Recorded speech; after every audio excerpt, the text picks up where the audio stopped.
There we go. Welcome back to the narrative of Mary Jemison. Today we continue on with chapter 5. Indians march to Niagara to fight the British, return with 2 prisoners, sacrifice them at Fall Brook, her Indian mother's address to her daughter, death of her husband, bounty offered for the prisoners taken in the last war, John Van Sice attempts to take her to procure her ransom, her escape, edict of the chiefs, old king of the tribe determines to have her given up, her brother threatens her life, her narrow escape, the old king goes off, her brother is informed of the place of her concealment and conducts her home, marriage to her second husband, names of her children.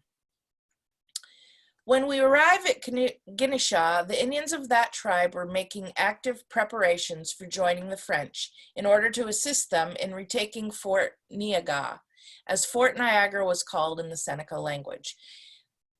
They wanted to take it from the British, who had taken it from the French in the month preceding. They marched off the next day after our arrival, painted and accoutred in all of the wear of Indian warfare, determined on death or victory, and joined the army in season to assist in accomplishing a plan that had been previously concerted for the destruction of a part of the British army.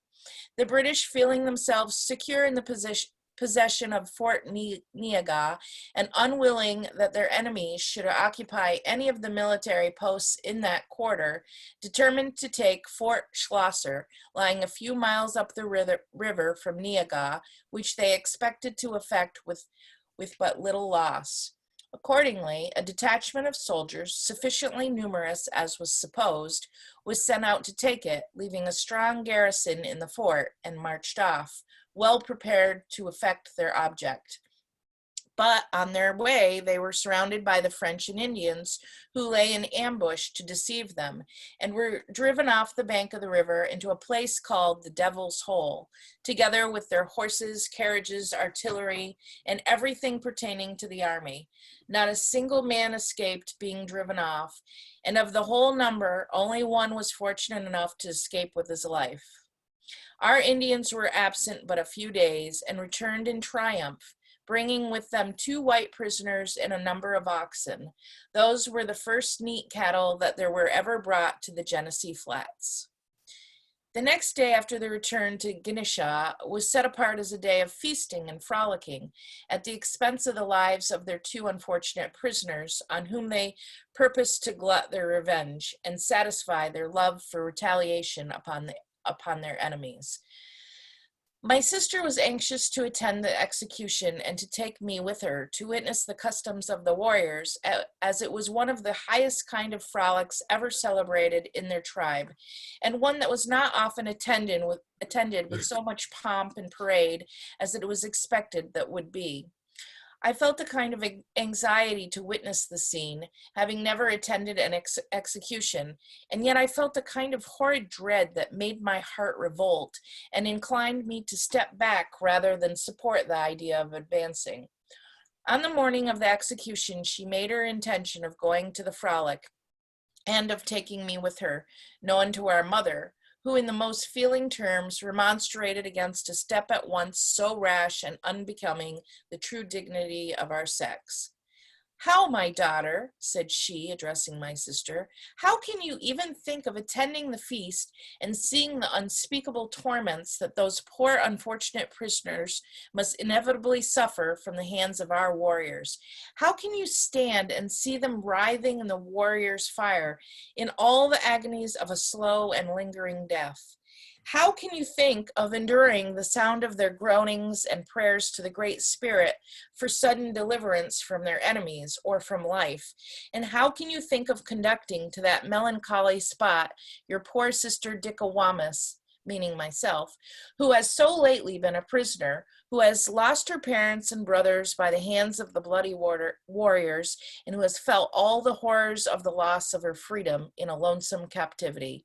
oh, how can you think of making her bleed at the wounds which now are but partially healed? The recollection of her former troubles would deprive us of Dickawamis, and she would depart to the fields of the blessed, where fighting was ceased, and the corn needs no tending, where hunting is easy, the forests delightful, the summers are pleasant, and the winters are mild. Oh, think once, my daughter, how soon you may have a brave brother made prisoner in battle and sacrificed to feast the ambition of the enemies of his kindred, and leave us to mourn for the loss of our friend, a son and a brother, whose bow brought us venison, bow brought us venison and supplied us with blankets. Our task is quite easy at home, and our business needs our attention. With war, we have nothing to do. Our husbands and brothers are proud to defend us, and their hearts beat with ardor to meet our proud foes. Oh, stay then, my daughter. Let our warriors alone perform on their victims their customs of war. This speech of our mother had the desired effect, and we stayed at home and attended to our domestic concerns. The prisoners, however, were executed by having their heads taken off, their bodies cut in pieces and shockingly mangled, and then burnt to ashes. They were burnt on the north side of Fall Brook, directly opposite the town, which was on the south side, sometime in the month of November, 1759. I spent the winter comfortably and as agreeably as I could have expected to, in the absence of my kind husband. Spring at length appeared, but Shenandoah was yet away, and summer came on, but my husband had not found me. Fearful forebodings haunted my imagination, yet I felt confident that his affection for me was so great that if he was alive, he would follow me, and I should again see him. In the course of the summer, however, I received intelligence that soon after he left me at Iscahuana, he was taken sick and died at Wichita. This was a heavy and an unexpected blow. I was now in my youthful days left a widow with one son and entirely dependent on myself for his and my support. My mother and her family gave me all the consolation in their power, and in a few months, nay grief wore off, and I became content. In a year or two after this, according to my best recollection of the time, the King of England offered a bounty to those who would bring in the prisoners that had been taken into the war to some military post where they might be redeemed and set free. John Van Cise, a Dutchman who had frequently been at our place and was well acquainted with every prisoner at Ganesha, resolved to take me to Niagara, that I might there receive my liberty, and he the offered bounty. I was notified of his intention, but as I was fully determined not to be redeemed at that time, especially with his assistance, I carefully watched his movements in order to avoid falling into his hands. It just so happened, however, that he saw me alone at work in a cornfield, and thinking probably that he could secure me easily, ran toward me in a great haste. I espied him at some distance, and well knowing the amount of his errand, a run from him with all the speed I was mistress of, and never once stopped till I reached Gardeau. He gave up the chase and returned, but I, fearing that he might be lying in wait for me, stayed 3 days and 3 nights in an old cabin at Gardeau, and then went back trembling at every step for fear of being apprehended. I got home without difficulty, and soon after, the chiefs in council, having learned the cause of my elopement, gave orders that I should not be taken to any military post without my consent, and that as it was my choice to stay, I should live amongst them quietly and undisturbed.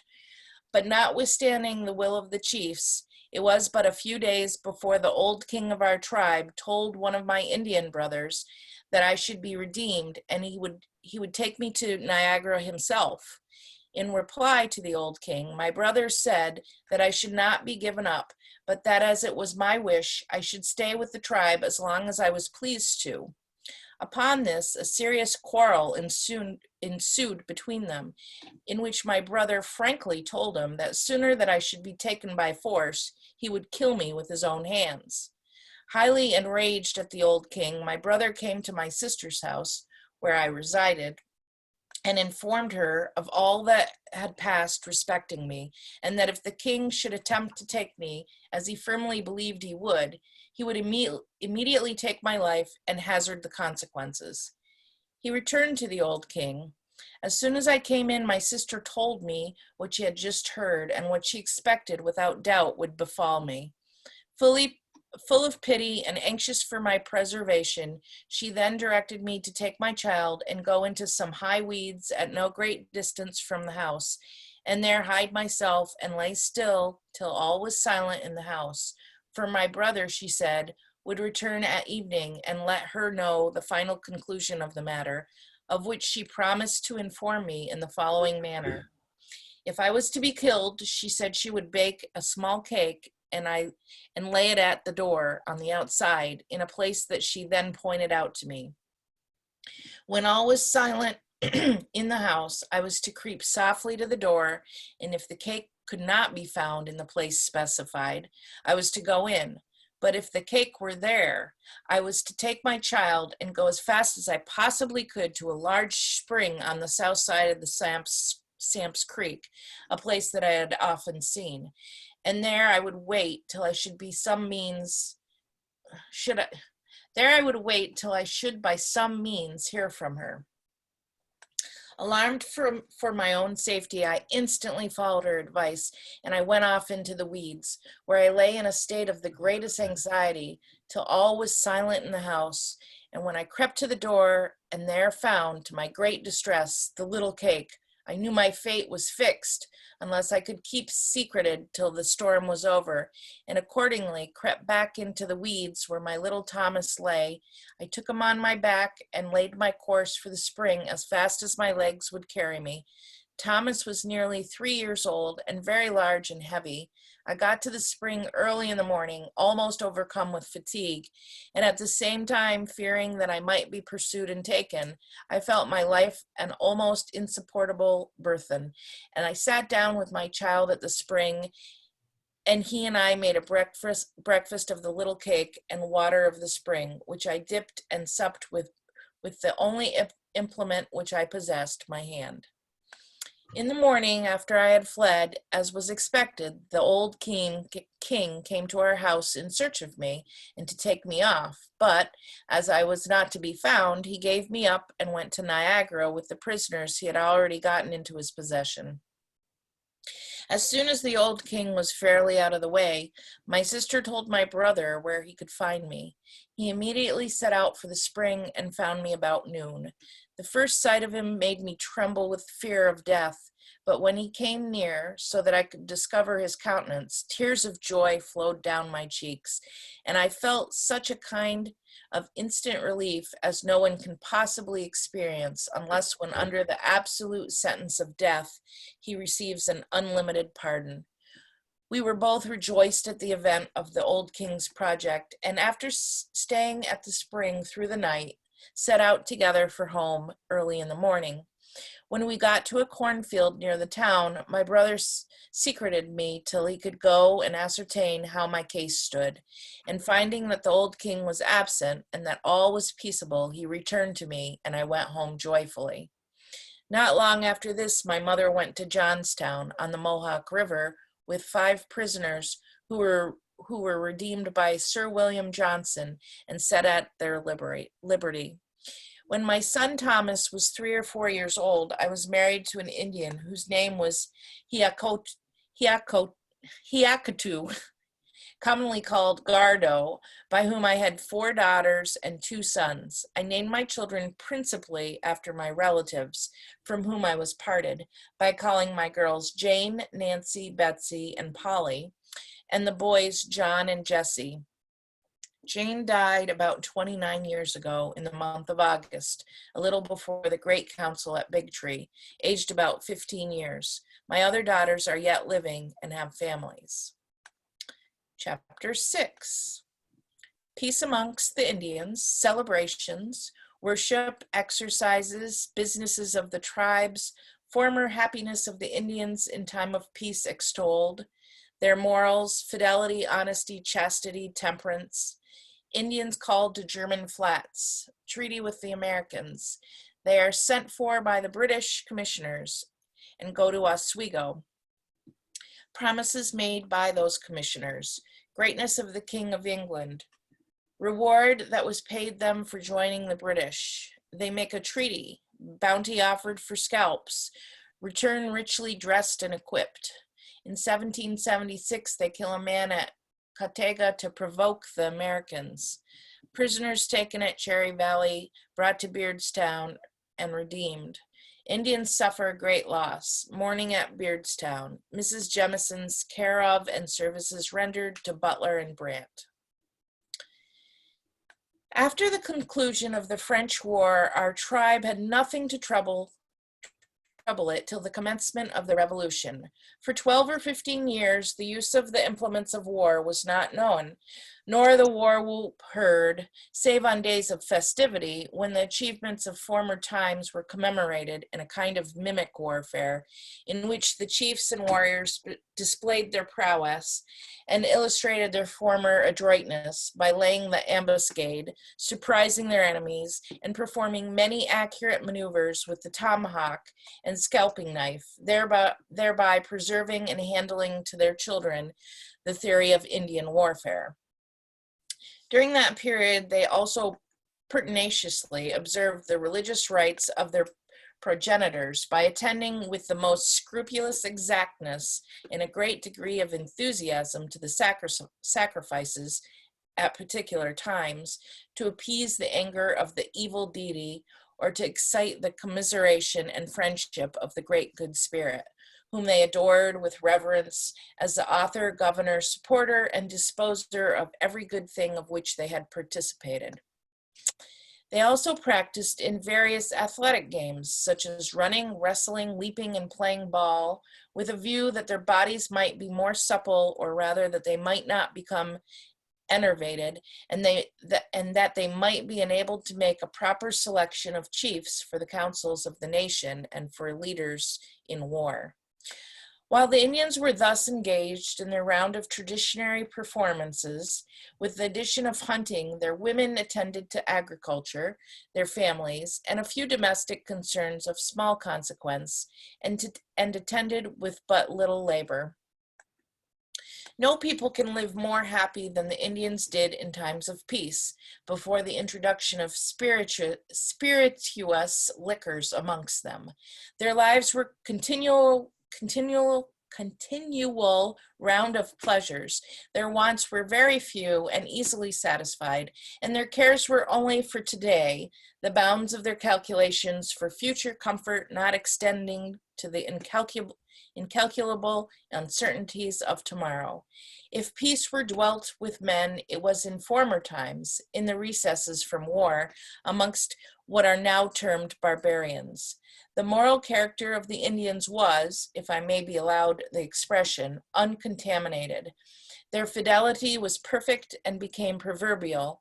They were strictly honest. They despised deception and falsehood, and chastity was held in high veneration, and a violation of it was considered sacrilege. They were temperate in their desires, moderate in their passions, and candid and honorable in the expression of their sentiments on every subject of importance.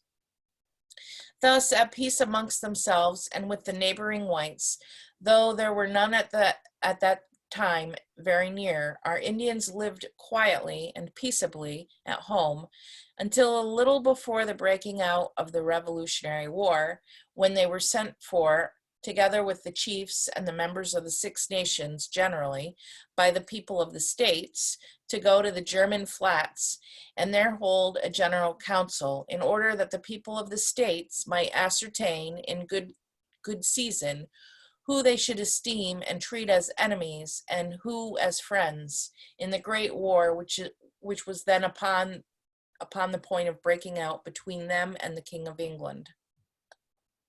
Our Indians obeyed the call, and the council was holden, at which the pipe of peace was smoked, and a treaty made, in which the six nations solemnly agreed that if a war should eventually break out, they would not take up arms on either side, but that they would observe a strict neutrality, With that, the people of the states were satisfied, as they had not asked their assistance, nor did they wish it. The Indians returned to their homes well pleased that they could live on a neutral ground, surrounded by the din of war without being engaged in it. About a year passed off, and we, as usual, were enjoying ourselves in the employments of peaceable times, when a messenger arrived from the British commissioners, requesting all the Indians of our tribe to attend a general council, which was soon to be held at Oswego.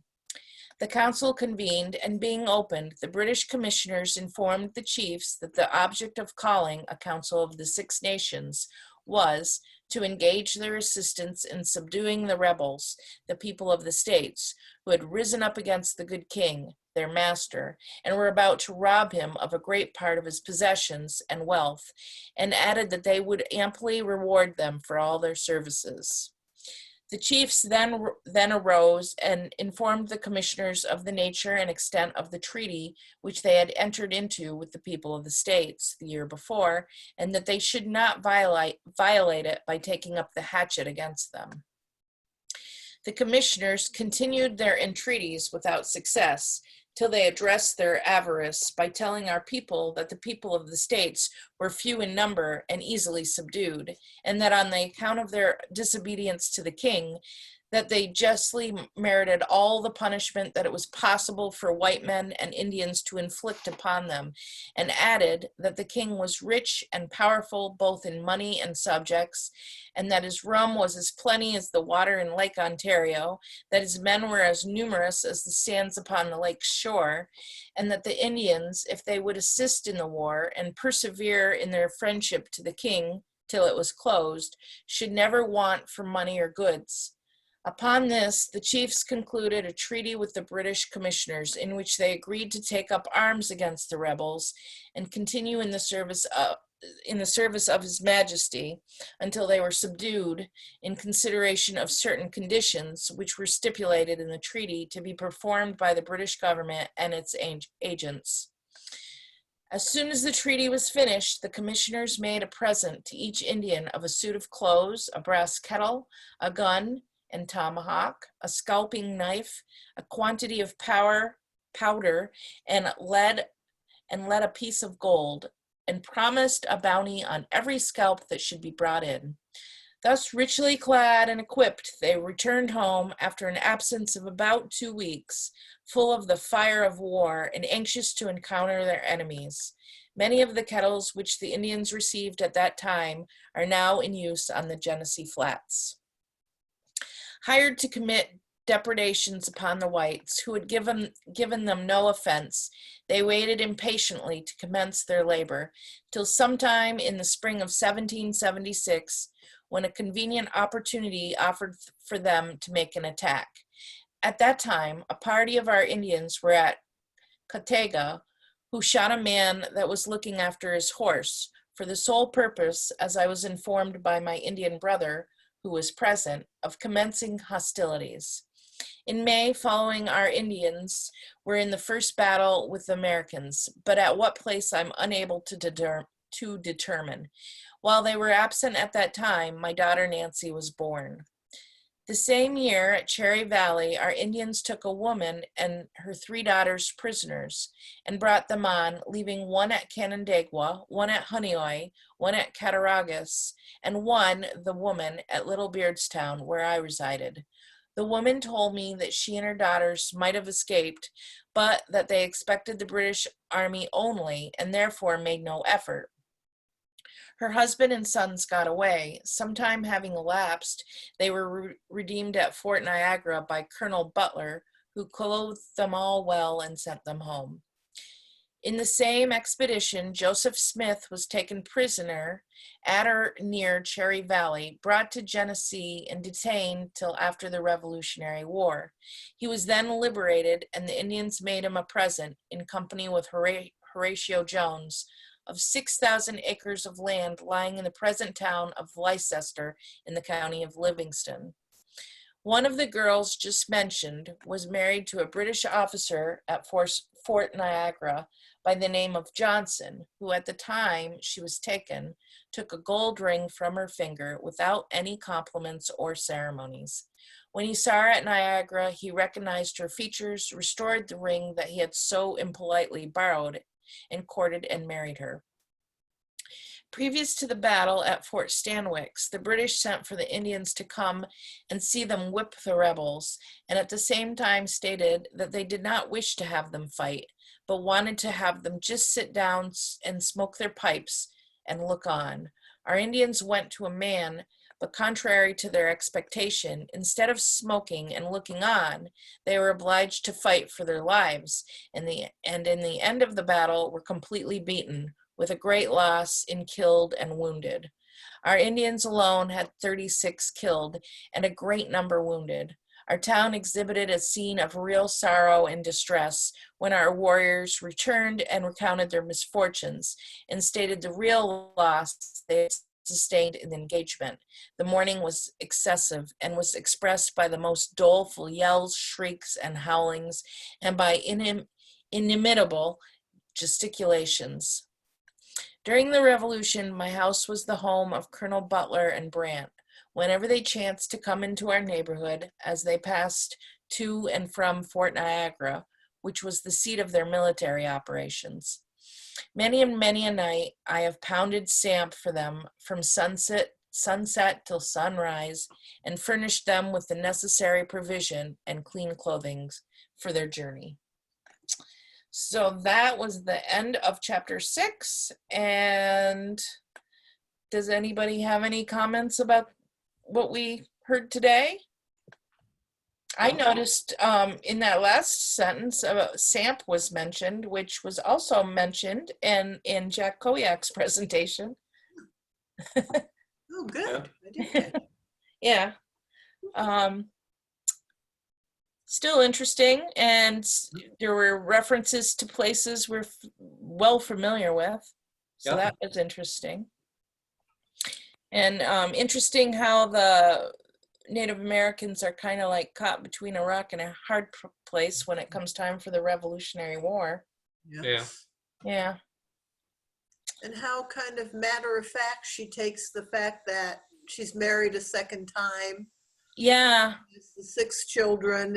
I mean, I know she really doesn't have much choice, so I think it's a good idea that she accepts it so easily, but it's just surprising. I know it is, but it's also interesting. I mean, I understand why you would name your children after your family, but it's interesting, like, she just tells you that she did it, and you can understand why, but do you find it surprising that there wouldn't have been any resistance? Yes. No. When the husband didn't object to the children being given all American names and no Indian names. Yeah. But I guess that goes to show, like, that's one of the things, and I think Jack brought that up too, like in the Native American tribes, the women, and it was in their constitution, women had more of a level playing field than maybe they have women would have experienced. So that's interesting. Interesting. Nope. Very interesting. Yeah. Well, thank you for tuning in, and we'll see you tomorrow. Yes, you will. Thank you. Same time. Bye.